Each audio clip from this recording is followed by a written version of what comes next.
രാത്രിയിൽ ചോറ് മാറ്റി ചപ്പാത്തി കഴിക്കുന്നവരാണോ? തീർച്ചയായും അറിഞ്ഞിരിക്കേണ്ടത്. Hi everyone, welcome back.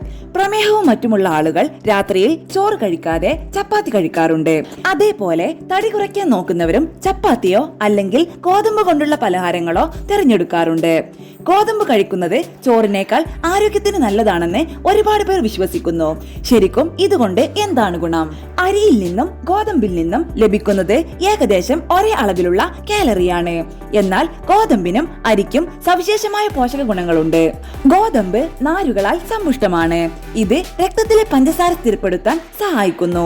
അതേസമയം തവിട്ടരി മഗ്നീഷ്യം നൽകുകയും ഗ്ലൂട്ടൻ രഹിതവുമാണ്. രണ്ട് ധാന്യങ്ങളും സന്തുലിതമായ രീതിയിൽ ഭക്ഷണത്തിൽ ഉൾപ്പെടുത്തുന്നത് വൈവിധ്യമാർന്ന പോഷകങ്ങൾ നൽകും. അരി പൊതുവെ ഗോതമ്പിനേക്കാൾ സുഖകരമാണ് കഴിക്കാൻ. കറി എന്തായാലും കുഴപ്പമില്ല, ഒപ്പം കഴിക്കാം. അധികം ചവച്ചരച്ച് കഴിക്കേണ്ട ആവശ്യമില്ല. അതേസമയം ഗോതമ്പ് അരിയുടെ അത്ര സുഖകരമല്ല കഴിക്കാൻ. അതുകൊണ്ട് തന്നെ മലയാളികൾക്ക് ചോറിനോടുള്ള പ്രിയം ചപ്പാത്തിയോടില്ല. എന്നാൽ ചപ്പാത്തിയിൽ നാരുകൾ കൂടുതലുണ്ട്. അതിനാൽ ഗോതമ്പ് ചപ്പാത്തി പോലുള്ളവ കഴിക്കുമ്പോൾ ഈ നാരുകൾ കൂടുതൽ നേരം വിശപ്പില്ലാതെ വയറു നിറയ്ക്കാൻ സഹായിക്കുന്നു. ചുവന്ന അരിയും വെളുത്ത അരിയും. ചുവന്ന അരിയും വെളുത്ത അരിയും തമ്മിൽ നല്ല വ്യത്യാസങ്ങളുണ്ട്.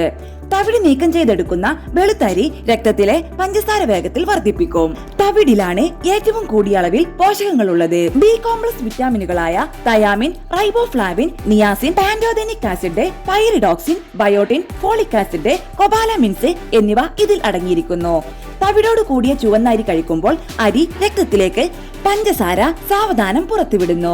ഇത് കൂടുതൽ നേരം സ്ഥിരമായ ഊർജം നൽകുന്നു. ഗോതമ്പിനേക്കാൾ അരിക്കുള്ള മറ്റൊരു മേന്മ അത് ഗ്ലൂട്ടൻ രഹിതമാണ് എന്നതാണ്. ഗോതമ്പിൽ ഗ്ലൂട്ടൻ അടങ്ങിയിട്ടുണ്ട്. അതിനാൽ ഗ്ലൂട്ടൻ അലർജി അല്ലെങ്കിൽ സീലിയാക് ഡിസീസ് ഉണ്ടെങ്കിൽ ഗോതമ്പ് ഒഴിവാക്കാം. മുഴുവൻ ഗോതമ്പ് ദഹിക്കാൻ കൂടുതൽ സമയമെടുക്കും. ഇത് രക്തത്തിലെ പഞ്ചസാരയുടെ അളവ് സ്ഥിരമായി നിലനിർത്തുന്നു. അതിനാൽ ഭക്ഷണത്തിന് ശേഷം നിങ്ങൾക്ക് മന്ദത അനുഭവപ്പെടാനുള്ള സാധ്യത കുറവാണ്. സാധാരണ ഭക്ഷണക്രമം പിന്തുടരുന്ന, പ്രത്യേകിച്ച് അലർജിയോ മറ്റോ ഇല്ലാത്ത ഒരാൾക്ക് ഇവ രണ്ടും ഒരുപോലെ കഴിക്കാം. പക്ഷേ കഴിക്കുന്ന അളവ് വളരെ പ്രധാനമാണ്.